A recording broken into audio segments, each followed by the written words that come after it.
Bienvenue dans cette nouvelle vidéo. Nous allons voir comment utiliser le remplissage instantané pour extraire les données.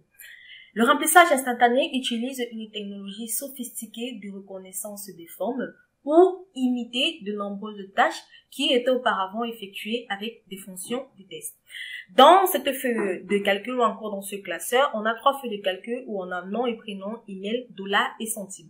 Alors, dans la première feuille de calcul qui est nom et prénom, on va extraire les noms et les prénoms de chaque nom de famille. Dans la feuille de calcul email, on va créer des emails en utilisant @cstat.com au nom de chaque personne. Et enfin, on va extraire les dollars et les centimes d'une liste de prix. Alors, pour utiliser la fonction remplissage instantané, vous regardez d'abord une colonne de près. Vous regardez une colonne de près de vos données dans une liste contenant la première ligne de type de données dans un exemple de ce que vous voulez accomplir. Habituellement, si vous appuyez sur Entrée puis sur CTRL plus E, voilà, le remplissage instantané anticipe correctement vos souhaits et remplit les cellules restantes. Parfois, il faut plus d'un exemple pour que le remplissage instantané puisse réussir. Alors, on va d'abord voir comment activer le remplissage instantané dans Excel. C'est pas toutes les machines en fait. Si votre machine n'a pas activé la case remplissage instantané, cela ne fonctionnera pas. Donc, pour cela, vous devez aller au niveau de l'onglet de fichier du ruban, ensuite dans Options. Dans la barre de dialogue options d'Excel qui apparaît, vous cliquez sur options avancées et dans options avancées, les options d'édition, il y a effectivement cocher la case saisie semi-automatique des valeurs cellules ou encore utiliser automatiquement le remplissage instantané. Donc, vous devez cocher cette case-là. Ensuite, vous cliquez sur OK.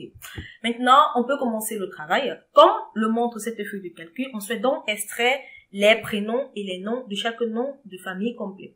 Alors, on va tout simplement se placer. Je vais vous montrer les deux méthodes. Soit vous sélectionnez la plage entièrement. Ensuite, on va taper par exemple pour le premier nom, Lucie.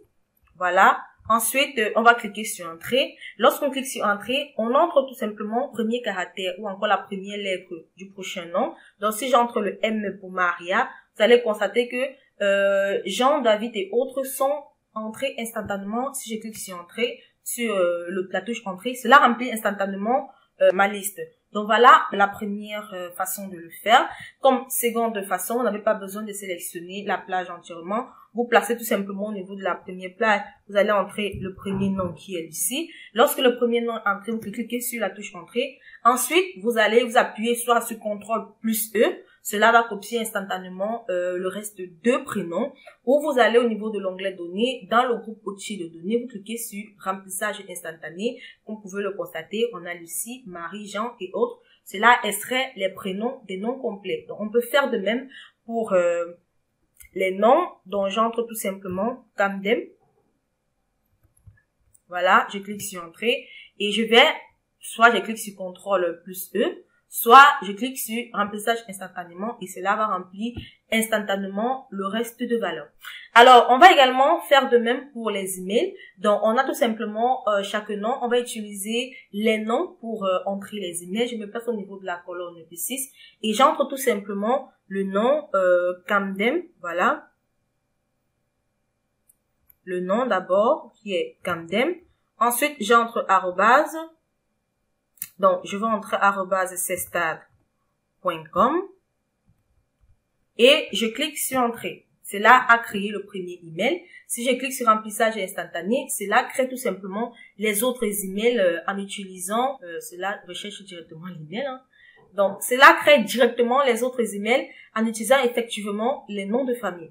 Donc, on va faire de même pour extraire les dollars des centimes. On va donc cliquer sur dans la cellule E6. On va entrer d'abord le premier dollar qui est 6. On clique sur Entrée. Lorsque je vais soit sur CTRL E, soit sur, comme vous pouvez le constater, CTRL plus E, soit sur Remplissage instantané dans Données, de l'onglet Données. On a tout simplement les dollars qui sont extraits. Donc, si je vais également extraire les centimes, je clique tout simplement sur Remplissage instantané. Et là, je viens d'extraire également les dollars et les centimes. Alors, le remplissage instantané peut faire des erreurs, surtout lorsque les données ne sont pas très cohérentes. Donc, de plus, contrairement aux formules impliquant les fonctions de test, les résultats du remplissage instantané ne sont pas dynamiques et ne seront pas mis à jour si les données d'origine sont modifiées. Donc, si vous le souhaitez, vous pouvez donc désactiver le remplissage instantané, comme je l'ai montré tout à l'heure, en cliquant sur option, fichier option, ensuite option avancée. Et là, vous venez décocher ici, utilisation automatique de remplissage instantané. Et cela va tout simplement désactiver le remplissage instantané. Voilà, j'espère que vous avez vraiment aimé la vidéo. Nous allons nous retrouver très prochainement dans une nouvelle vidéo.